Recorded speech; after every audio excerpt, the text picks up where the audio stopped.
following named individual is hereby inducted into the White Sands Missile Range Hall of Fame.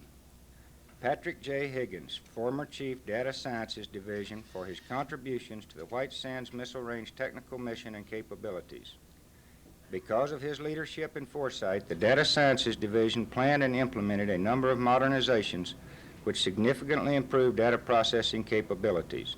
He was the driving force behind the acquisition of the real-time operations control system for the range.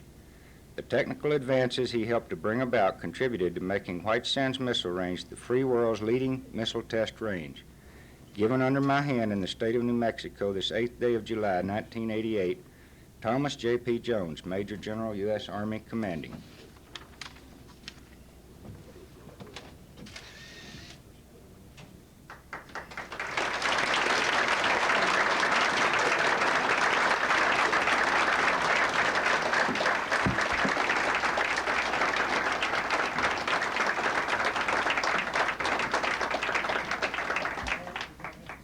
No, you can say a few words if you'd like to, certainly.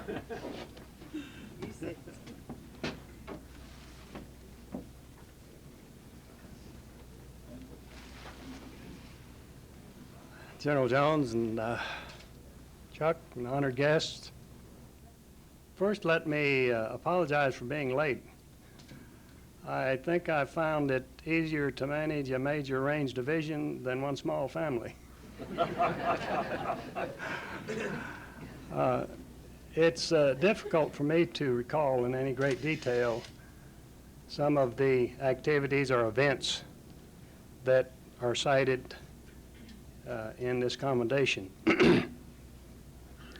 My first inclination is to think that advancing age is the reason for this poor memory. But perhaps there's another reason, because there are a number of events that I remember in great detail that occurred long before that. For example, I remember the first V-2 launch that I first witnessed at close range.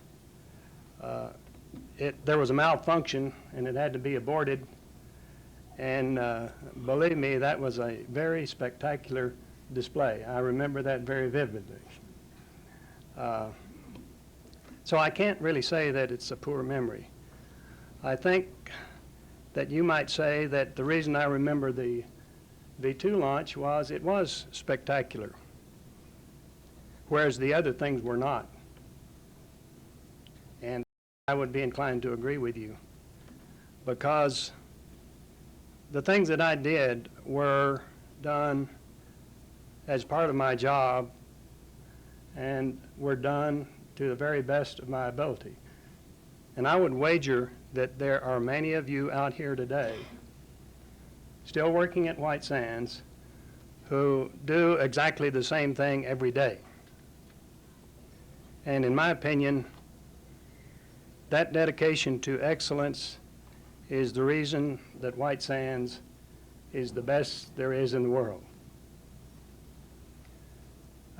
Over the years, there have been a number of people who have helped me throughout my career. Just to mention a few, Frank Hemingway, my mentor for many years.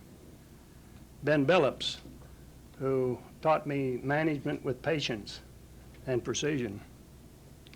Lucille Graham, who came to White Sands in 1951 from Aberdeen, and she convinced many of us that there really were computers and they weren't going to go away. Then, still working among you, there's Tom Starkweather, whose aggressive approach to a problem is very refreshing and it keeps you alert. Now, I could mention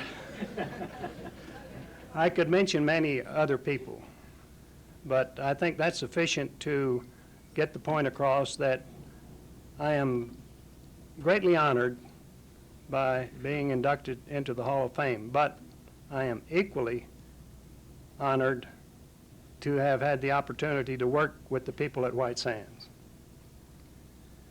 And last, I would like to say that any success I've enjoyed at White Sands could never have been possible without the love and support of my family. My wife Loretta, my sons Pat Jr. and Ronald and their family. Anyway, thank you all again, and God bless you.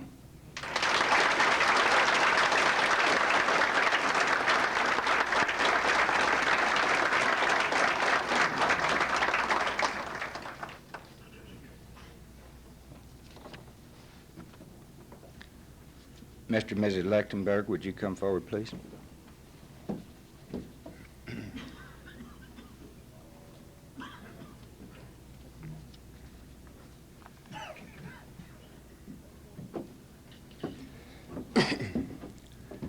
The following named individual is hereby inducted into the White Sands Missile Range Hall of Fame. Robert E. Lectinburg, former Technical Director, Army Material Test and Evaluation Directorate, for advancing the science of missile testing at White Sands Missile Range. Throughout his career, he advocated comprehensive testing and evaluation of weapon systems, such as the Hawk, Nike, and Red Eye.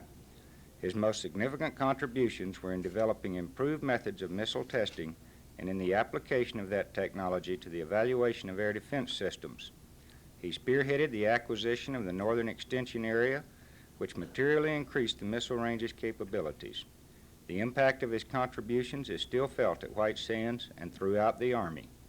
Given under my hand in the state of New Mexico this 8th day of July, 1988, Thomas J.P. Jones, Major General, U.S. Army Commanding.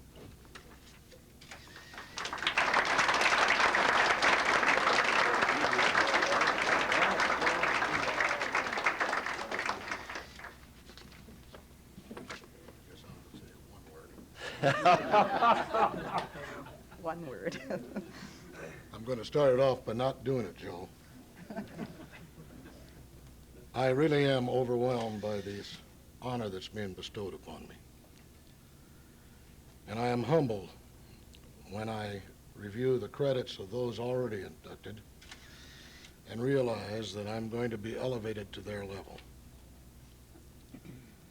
Now, if I did have anything to do with successful evaluation of weapons to determine their system capability and effectiveness and the success of their integration into the Army posture and defense, it was principally because of the people that I worked with and worked for. At this time, I would like to just mention that one of those that I worked for and had great, great respect for is here today, and that's Colonel Carpenter.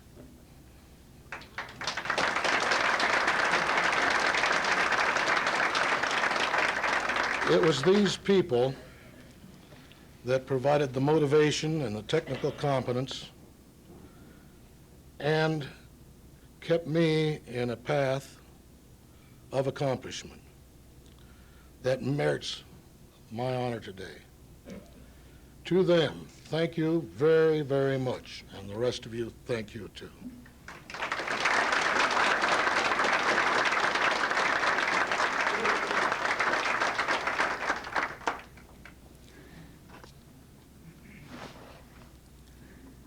Representing Mr. Samuel Titlebaum, Ms. Charna Staten. Ms. Staten.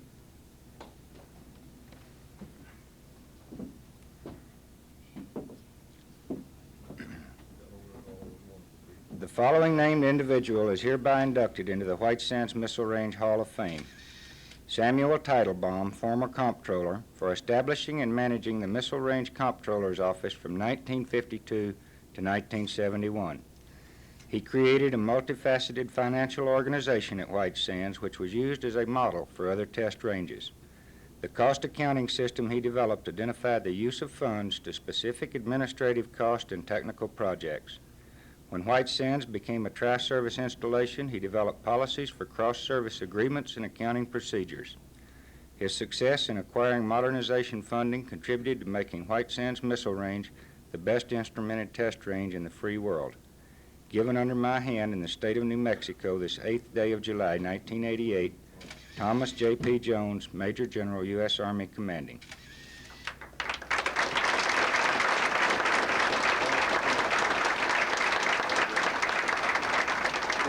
Okay, I apologize. You did your part, too. Okay.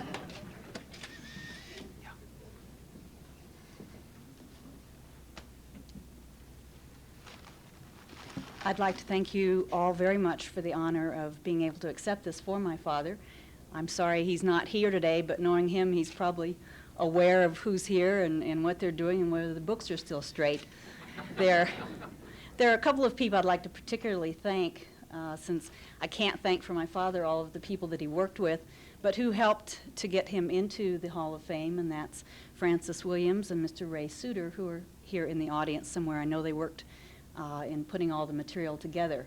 I'd also like to, since my children and my father's grandchildren could not be here, Troy and Eric, I had what I call my other family, Colonel and Mrs. Crossman, who have been introduced, come with me today. They have known me since I was 4 years old, obviously knew my dad since then, and Colonel Crossman was really responsible for getting my father to White Sands. I should say that my father was responsible for my first job, which was right here at the Officers Club, minding the kiddies pool. So he started me out really early, learning how to earn money, even though I can't remember what the salary was. I should mention that my dad started out as a GS1, which I don't believe even exists anymore in the rankings. And believe it or not, for those of you who might have known my dad who could not use a screwdriver, he got his first job by managing to fix a typewriter at the place where he went for his examination. That always amazed me that he was able to do that, because I never saw him even pound a nail into the wall straight. But I do know that he could manage money, that he could find it, that he had a great respect for the people that he worked with. I never heard him say a bad word about anyone, and I'm sure there must have been events that caused him problems. And I think that I'd like to just conclude by reading to you something that I found that I had written to my dad a long time ago, probably about 10 years ago, that I think summarizes why he was inducted. I had sent him a birthday card because it was so hard to buy him anything, because anything that I could have bought him he already had, and things that he didn't have I couldn't afford, so I wrote him a card instead. And I won't bore you with all of the card, but I did say that one of the things that I really appreciated was the fact that he taught me by example to have a responsible approach to life and work. Integrity, high standards, and decency were all part of the expected way for me. That's what he taught me, and I think that that's what he brought to his job, and that's why he was inducted. And I accept with great pleasure the award for him, and we'll keep it and we'll show it to my sons very proudly. Thank you.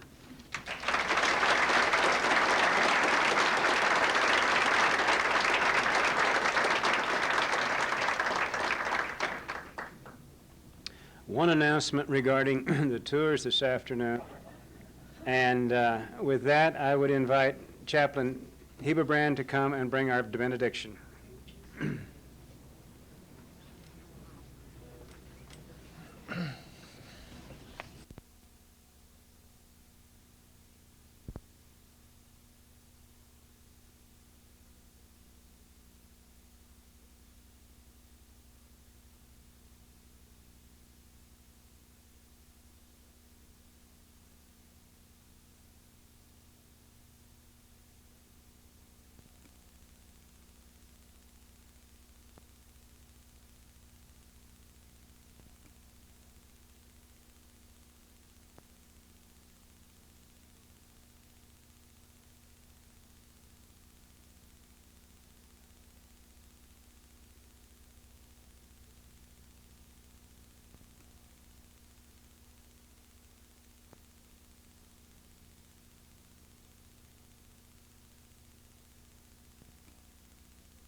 or slate.